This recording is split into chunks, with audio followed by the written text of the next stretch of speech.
gwe kasita owulira nga kakonye papa omanya mbanzize n'olugambo. Now simanyi oba nsasula yeruddewo, simanyi oba bayina gwe bammye ssente, but of course omukulu amanyikiddwa nga Tamale Mirundi Junior, mutabani w'omugenzi Yohana Mirundi, avuddeyo n'ategeeza mukama we Muhoozi Kainerugaba nti tajja kufuga ggwanga lino nga kitaawe Museveni akyali mulamu. Simanyi oba ebigambo bino binaaba birungi nnyo oba binaaba biwoomu mu matu g'aba nakisinde kya PLU, I don't know, because ennaku zino of late buli muntu agezezzaako okuyisa olugaayo oba amaaso mu Muhoozi Kainerugaba bamwambalira. Tamale Junior amanyikiddwa okuba omu ku bantu be bayita ba critics abeera ku mitimbagano kuno. Naawe endowooza ye, era mu mbeera yemu awadde endowooza ye n'ategeeza eggwanga ti Muhoozi Kainerugaba tosobola kufuga ggwanga lino nga kitaawo akyaliwo. Ebigambo bye byagala okufaananamukko naye ebigambo bya Kayinda otafire otafaya. Njagala owulirize Mirundi Junior ng'akalirira Muhoozi Kainerugaba. The president Mukalulu gwe mukozeeko fayiro on instruction of another person, police chemweretera mujja kifuna. Nteekawo ssente dada mumukwata. Yo nnyini nsi eyaŋŋambye, nnyini nsi yaŋŋeba dada mbu mwakoze fayiro ku dada ne mugitereka. Mutereka yaki? Arrest him. We see who is who. Ebyo munyumyamu bunyumya. Those are talks. Nzege eriyo nnyini nsi eyaŋŋambye ku WhatsApp dada bamukwateko. Bw'ojja okulaba ku IO, DPC, OCSID abafiirwa emirimu. That's when you omanyi kati police tujja kulabako ku OCSID, tujja kulaba ku IO ne DPC nga bagobeddwa. Police bw'ejja okuddamu amagezi. How do you operate on somebody's instruction? Mugwe bagamba okolako fayiro, gwe mukolako fayiro because somebody has disagreed with somebody. Disagreements are normal in this country. Ministers disagree, MPs disagree, even members of the first family disagree. It's normal. But they don't involve police. Nerero police enforce buli omu gy'akozesa okulwana entalo. Hey, Junior simwagala. Nodduka onkoleko fayiro. Some of you have problems. Kati fayiro ya dada yennyini, dada yakolaki? What did he do? What did he do? Naye ali mu dada nga munene. Ali mu dada yennyini nga munene. Nesekereko mama. Njagala musibe dada. Ulabe empologoma. You say lion. Hey. Ebyo muzannyamu buzannyi. Mundakola fayiro ku dada yennyini mbu era dada anja kukwata mbu nkusibe. Temusobola kumukwata. Dada akola mirimu gya gavumenti. Oyo omwana abaana ba TikTok bakoze nnyo okukakanya NUP. Bakoze nnyo. Let us appreciate them. Abaana ba Kenya media badada yennyini ba jobless, they have done a good job. Government yeno butasiima. Abaana sema abawadde ssente.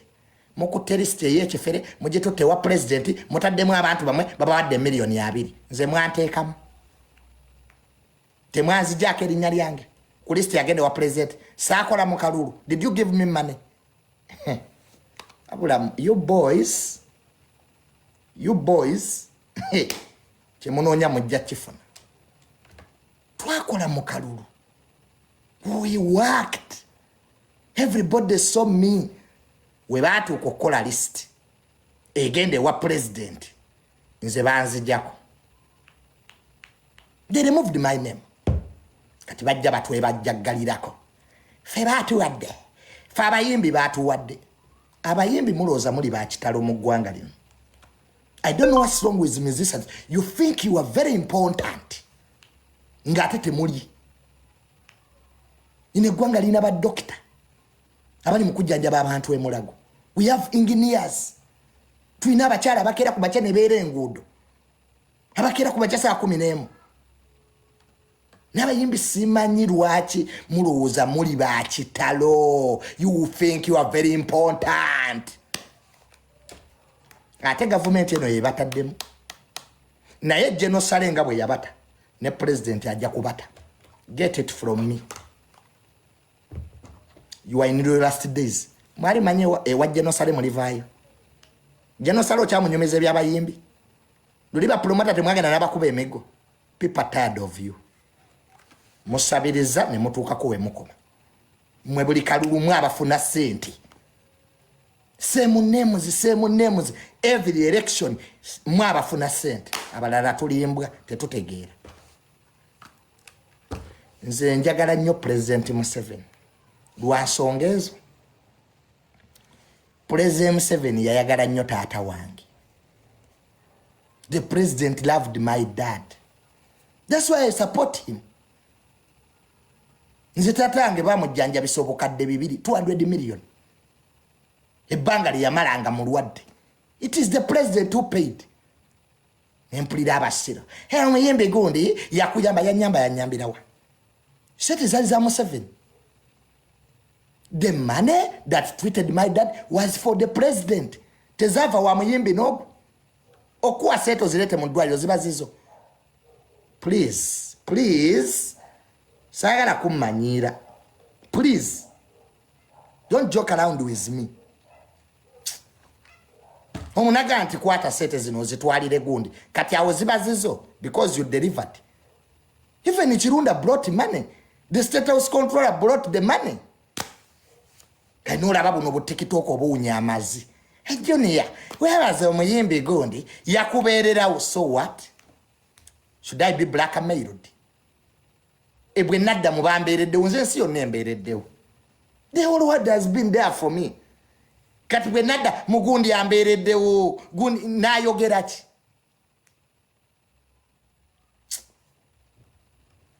Don't blackmail me this year.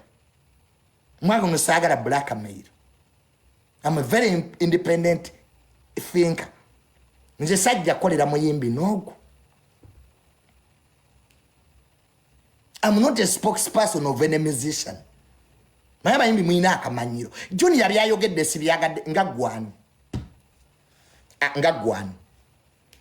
Omanyi Junior oyo byayogera sibyagala ngagwani. Who are you? Who the hell are you in this country? Junior ayogedde nyoko byantumye. Nyoko byantumye byenva okwogera. Sikyayagala kwegula. Guno omwaka ndi mulala. Nze Junior tewali kitu kyogenda kuŋŋamba bwe kijja kuntuka nze nalaba dda kitange yafa.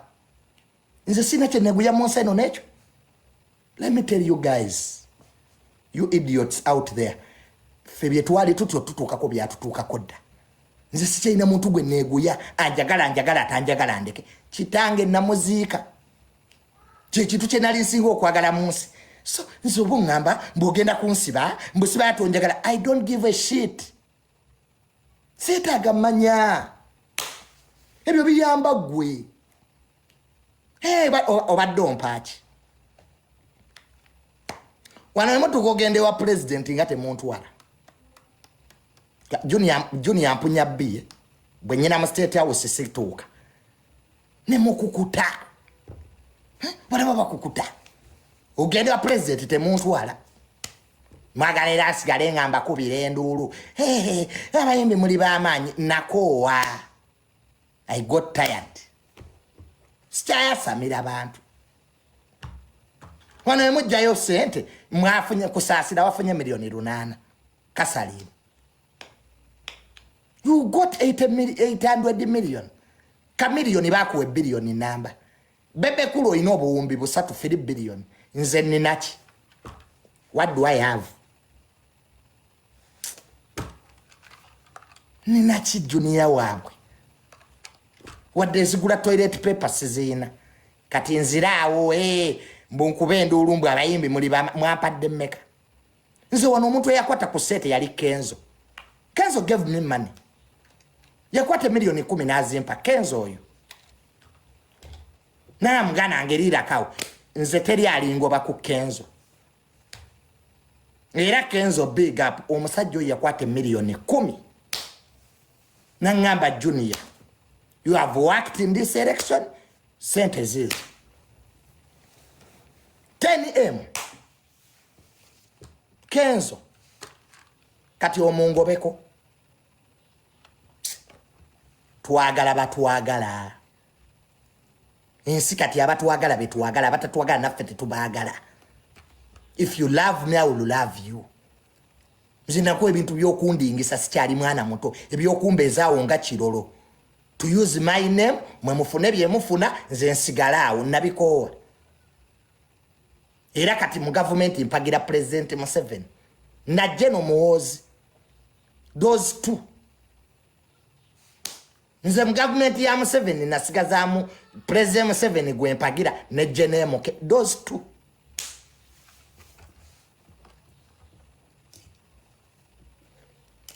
Isima ya mala bavuma ne mumuwa.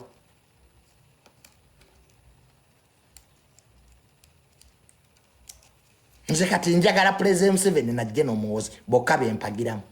Wallahi President Museveni ava mwenale munange nchanjivaamu. Fe tuli ku General Muke. Nze kitange bwe yali afa yangamba tuvanga Muhoozi. My dad told me Junior never leave General Muhoozi. Is the next president. Tatange bwe yangamba on his deathbed. That's why njagala nnyo General Muhoozi. Because your president yaddako. Prepare for Muhoozi's presidency. Awulira nti General Muhoozi tomwagala gende Kenya onadda. Tetuyina gwe tugenda kwegayirira wano. Buli awulira nti General Muhoozi wamukyawadda tomwagala, try Kenya, you'll come back. Bano Junior twagala laba ku president mulala gende Kenya olabe ku mulalodde. Wana abaliko bakyaliko. Muleke Museveni afuge after all ne Bobi Wine yekwese. Bobi Wine is in hiding. So let the one who is ruling rule. The one who are supposed to rule is hiding himself. Bobi Wine tali magere tali mu mabira forest. He's there hiding. Ategwe Bobi Wine vayo je wekwese tebikyali funny. Unafira ne njala. Watulimba Bobi Wine twakiriza. Toina plan ejjako Museveni kati vayo je wekwese. Okay, Bobi Wine is enough. Akalulu kagwa come home. Nakulabye ku Valentine ngoli magere. Otwalidde mukazi webe muri babi wayisewa. Ate Bobi Wine nza nokuba oli magere mu lusuku nga gyosula. Kati ku Valentine tewabadde na mukazi wo babi. Principle ngamba gwe. On Valentine Bobi Wine was at his home. Ngali mukuwa mukazi webe muri it means Bobi Wine ali magere mu nnimiro. Jasula. Wekwese ba America bakubuza accountability tojibawa. Ekyekweseza Bobi Wine accountability ya America. Bamuwa sente zaabwe. Ojanno zibawa. Kiri kiroya kyamwe kifere ki Amsterdam kyaddawa. Nosanga embwa ziri Bulaya ziri mu poko joint ya New York. Museveni must go where? Go amuleta. Mwana musiri wale. Kibalemye kunoonya mirimu. Bili Boston mu poko joint ya Massachusetts je byasamira. Hey, fe Museveni tumukoye gwe amuleta. Agenda alagiwa. Gweno government olaba ye inajeraga. Is there any sign that this government is going? Atoba ne mubiri asatu mugu mu President Museveni adda. Zeno government nagivoddeko. Tufune bufunye mirimo. Tukole. Ne mubiri asatu mugu mwadda. Mama. As long as Museveni is alive, he will be the president. Echo chonchi gambidde one. as long as President Museveni mulamu ajja kuba president. Yali yalina kuvaako dda naye olaba akyaliko era ajja bbeerako. Nze n'ebyo ebyagundi nabivaako nze ebya politics. Kati mwe bafuutu bigere genda otusasuleko deposit ku sanduuko eyo n'obujjo obunaakuziika mu maziika busasuleko deposit kuba bajja kukuba ekisasi mu matako. Boolaba eno gavumenti ekyaswala. Nze newunya n'abakyavuganya gavumenti eno. Kati eno gavumenti olaba ekyaswala. Bajja kukuba ekisasi mu kabina gwe protesting. Biri bipengepenge biri eri. Byagwagwadde eddalu bipengepenge bamuziika mu lusaze ye Sweden. Even his body will not come here penge. Gwoliko gwoyasamira. Oli senga asidi yagwadde ensimbu. Tebali dda. Gwoli nansana. Gyoyasamira.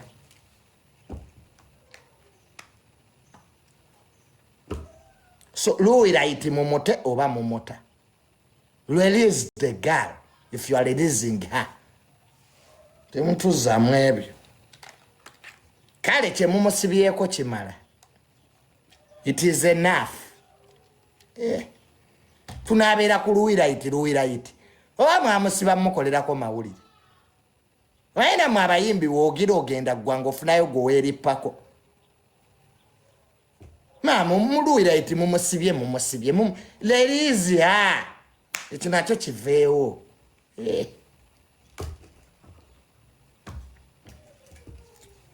Tunabeera ku ekyo kimu. Kale she was wrong. Etukkiriza she was wrong. You were right. Anti mwagala kubawaana. Kale muli balungi. Ate abayimbi simanyi kyabayingidde these days. Mwagala obbawaana ne mu byekisiru. Muyina bino bi YouTuber these boys basendi. Bemuwa sente ba Jekinies. These useless boys. Babati. Ne babawaana. Nze siri mweyo kirasi. Ya these useless boys. Ba Jekinies basendi bemuwa sente. I know their payrolls. Black check journalism that's going on. Nebidoko nebyogere ebyobusiru. Baloya balowera iti tebamanyi kye bakola. Jekiniz wali osomye ku mateeka. Sendi have you ever studied it? Sendi kadiwa omanyine university gyetunudde.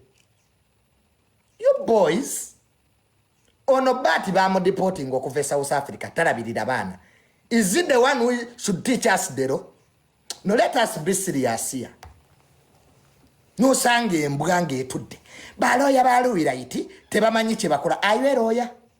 What do you want them to do? Who doesn't know misango gya Uganda gya masimu na connections? Who doesn't know that you can be released after phone call? Who doesn't know? But you find idiots, these boys. But today, do you know what it takes to start the rogwe? Abamu kumwe ba YouTuber tosoya na gula toilet paper wo. You cannot even afford the toilet paper. Abamu muri ba YouTuber n'abaana babalema okuweerera bali mu byalo. No, let us speak facts here. Abamu ku ba YouTuber n'emmotoka ze muvuga omugagga Donizani yazibagulira. You have not worked. Mubadde mu ngambo for the rest of your lives. Muli wokuwalana buli atandika YouTube nga mumuwalana buli afuna nga mumuwalana. Wali wano YouTube akoze apart from Sakozi. Mwenna muli ya kusabiriza. Simple logic. You are a product of okusabiriza. Ku myaka gya 5 nkaga 7 soji 8. You don't have any sensible YouTuber here. No birabanga bireze embuto zibiringa kasasiro w'ekiteezi. Amaye baloya baluyira iti tebamanyi kye bakola. Ayeroya omanyiro school gyetunudde makerere gwe. You see, the problem with this country, we have allowed the idiots to forge opinion. That's the problem. It's the idiots that think for the country. So what we have ended up with these boys. Bano ba YouTube abatalina magezi. Kwasa mabwasa without facts. What did you want the lawyers of Ruirite to do? Production warrant tebagitekamu. Do you even know what a production warrant means? Baloya bagala camera. Who doesn't want a camera? Or what they agala bogeze kabina? Mubaloya wa Ruirite babera nnyo mu camera. Lawyer chata yagala camera. Nga ne baloya baba baka they talk in a camera. You boys, you YouTubers, you need to go to Nsami's but mukolere treat to teach you some things. Ebintu by'amateeka si bino bye mubeeramu gundi yeebase ne gundi. This is it all. Baluirite bakoze buli kimu that any serious lawyer can do. But this case is political. Omusawo gwa Baluirite, it's a political case.